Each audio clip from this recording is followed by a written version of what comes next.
Hindi ako si Mon. Ako si Marlon. Pero pupunta kami ng Sinipian ngayon.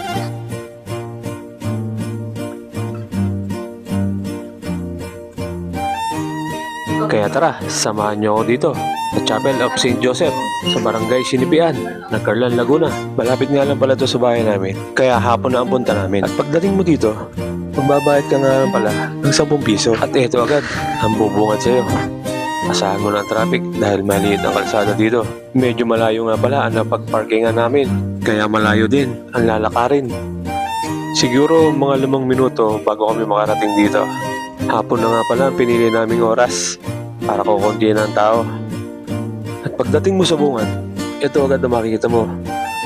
Mga tindahan ng mga pagkain tulad ng shawarma, fresh fries at mga inumin. Marami ding tindang mga laruan dito, kaya tiyak matutuwa ang mga anak nyo. At andito na nga kami sa chapel. Kahit hapon na, ang dami pa rin taong pumupunta at pumila na nga kami para makapasok sa loob dahil marami pa rin tao ngayon. At habang nakapila kami, may nakita tayong tropa. Shoutout sa iyo, Idol Rodel.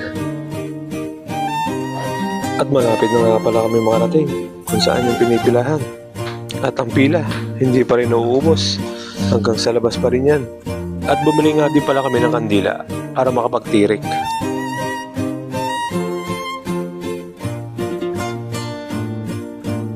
At habang nakaupo kami rito, marami pa rin nagdaratingan. At dahil nagutom kami, syempre, maghahanap tayo ng mga pagkain. Idol, shoutout sa iyo. Tingnan nyo naman, ang daming tinda dito. Mamimili na lang talaga kung anong gusto nyo. Ano nga ba ang mga namiss nyong pagkain dito? Pag sumisimba kayo sa Sinipian, pa-comment na lang po.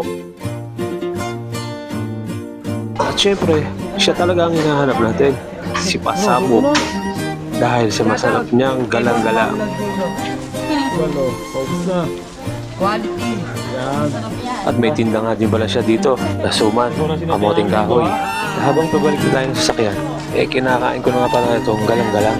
Dahil quality talaga yan at medyo mainit-init pa.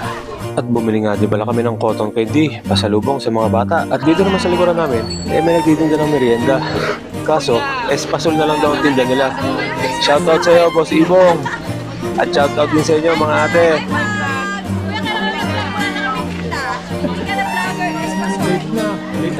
At habang naglalakad na kami pabalik, tingnan nyo naman, ang dami pa rin nagdarating ng mga tao.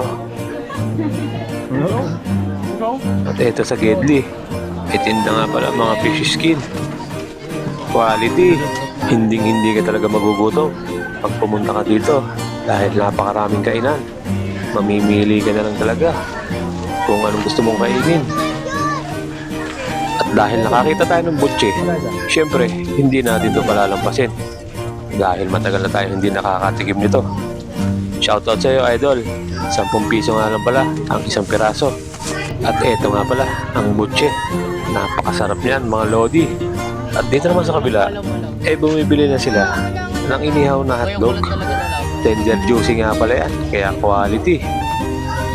25 pesos ang isang piraso. Eto nga pala, luto na. Maglaway kayo. Kaya hanggang dito na lang muna. Salamat at nasayang ko na naman ang 3 minuto ng buhay nyo.